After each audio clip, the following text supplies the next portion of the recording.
میرے عزیزوں امام زمانہ ان چہروں کو دیکھے مولا، یہ سب آپ کی جنت ماجدہ کو سلام کرنے والے لوگ ہیں، یہ سب جو ہمارا ان چہروں کو بھولیے گا مت، مولا اسے اکثر ان چہروں کو یاد رکھے گا۔ مجلس تمام ہو گئی، ایران کا ایک خطیب جو ہے وہ مجلس پڑھ رہا تھا، مجلس پڑھتے پڑھتے میرے عزیزوں ایک آدمی جو ہے بہت دیر سے رو رہا تھا، روتے روتے مجلس تمام ہو گئی، وہ رو رہا تھا، تبرک بڑھ گیا، رو رہا تھا، گریہ کر رہا تھا، سلام ہو گیا، رو رہا تھا۔ میرے عزیزوں یہ عالم اترے اور آنے کے بعد سینے سے لگایا، کہا بھائی مصائب کا کون سا جملہ چپ گیا کہ تو اتنا رو رہا ہے؟ مصائب سیدہ کے ہوتے ہی ایسے ہیں کہ بہت رویا جائے، لیکن کون سا جملہ تجھے چپ گیا؟ مجلس تمام ہو گئی، بی بی قبول فرمائی صدر علی کو۔ میرے عزیزوں اس نے کہا اے آقا میں پیشے سے ڈاکٹر ہوں، آقا میں پیشے سے ڈاکٹر ہوں، اور مجھے معلوم ہے جسم کے کسی بھی حصے کی ہڈی ٹوٹ جائے تو جب بھی وہ حصہ ہلتا ہے تو تکلیف ہوتی ہے، لیکن اگر پسلیاں ٹوٹ جائے تو سانس لینے میں تکلیف ہوتی ہے۔ میں اب تک یہی سوچ رہا تھا بی بی 95 دن تک زندہ کیسے تھی؟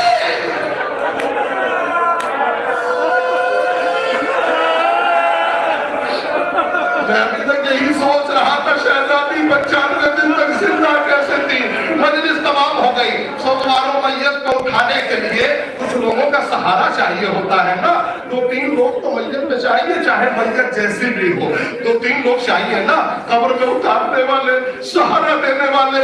لیکن ہائے قیامت کا منظر تھا، علی کے اکیلے ہاتھوں پہ سیدہ کا جنازہ تھا، قبر کے حوالے کر رہے، یا رسول اللہ گوا رہیے گا، میں نہیں بتا پاؤں گا، یہ بیٹی خود بتائے گی، اس کی پسلیاں ٹوٹی ہوئی ہیں، آپ نے جب زہرا مجھے دی تھی تو یہ حالت نہیں تھی، اب سیدہ کرتی ہے۔